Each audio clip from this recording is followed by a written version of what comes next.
Until it became a home for the creatures on it, the Earth went through a very long and challenging preparation phase, and the result has been perfect.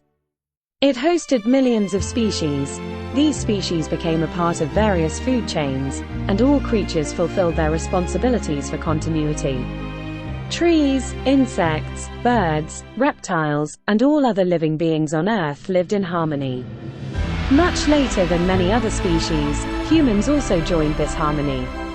They exhibited their good behavior by being aware of the rules of nature, of their own limits and responsibilities. Humans respected nature and each of its parts, considering trees sacred and productive. They created myths and narrated in their epics that they came from trees that their communities considered sacred.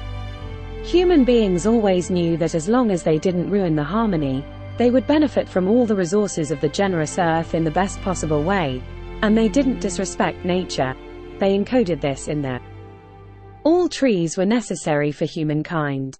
For example, they chose the beech tree for infinite wisdom, the pine for intelligence, the oak for courage, the juniper for joy, and they bowed respectfully before all trees for millions of years. Humanity reproduced, formed communities all around the world, formed civilizations, and transmitted the code from fathers to sons. In the Uyghur country, there was a region called Kumlanchu where the Orkhon and Selenge rivers merged. And in a place called Hulan Mountain, two trees grew very close to each other. One was a beech tree. One night, a blue light fell from the sky onto the beech tree. At night, the area around the tree was bathed in light from 30 steps away.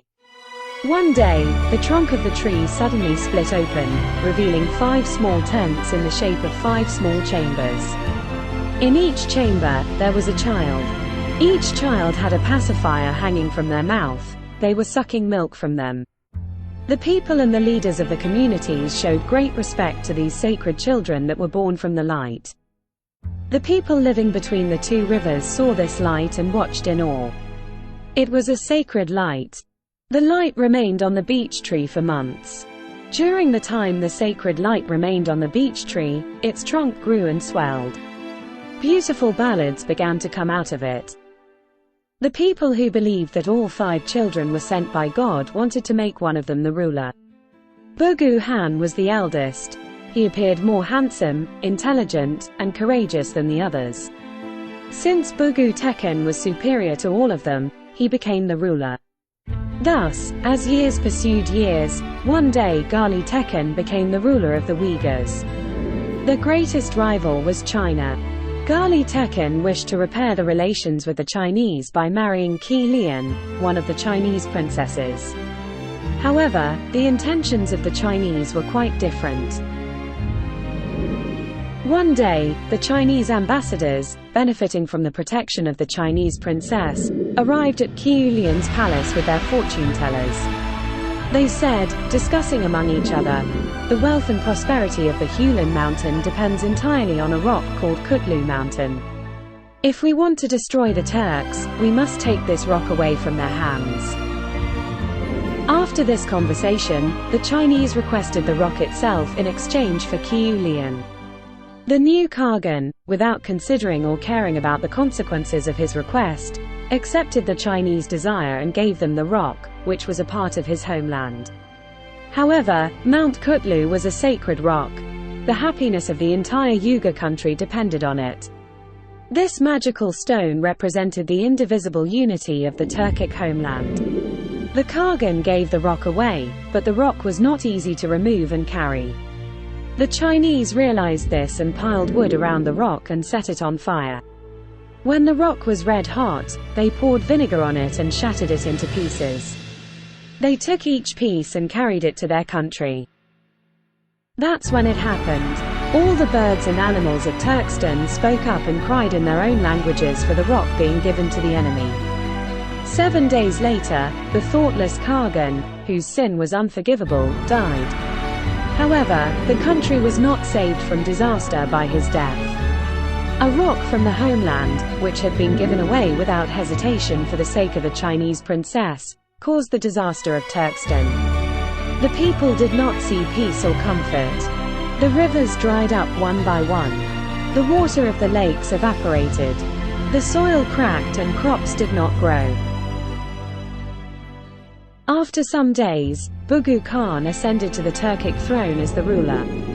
At that time, all living and non-living things, domestic and wild, young and old, all over the country, breathing and non-breathing, started to cry out, "Migrate! Migrate!" It was a deep, groaning, sorrowful cry, with hands on the chest. Hearts could not bear it. The Yugas understood this as a divine command. They gathered and took to the roads. They left their homes and nests and began to migrate to unknown lands. Finally, they came to a place and stopped, and the voices stopped there. The Yugas settled in this place where the voices were no longer heard, and established 5 settlements. For this reason, they named this place Best Balag. They lived and multiplied there. Many Khans, kings, and emperors have come and gone from the world. As people have discovered the resources of the world, they have begun to want more and more. They have not been satisfied with their own fertile lands and have started wars. They started not only ruling their own kind but also the other species. They have forgotten the codes in their memory and have ruthlessly plundered this magnificent world. The continuation of this plundering will cause the peoples to migrate from their homelands, just as in this epic. We, the youth, are concerned about our own future and the future of the planet. We believe that climate change and the loss of biodiversity are urgent and existential threats, not only for individuals but for all communities, societies, and economies. Young people and future generations deserve to have access to natural resources, clean air and water, livable land, as well as economic opportunities and the chance to create the future they want. With these thoughts in mind and taking into account the heritage that lives in our historical and cultural roots, we call for urgent action to address today's problems with the knowledge of the past. Because our planet needs us to do this.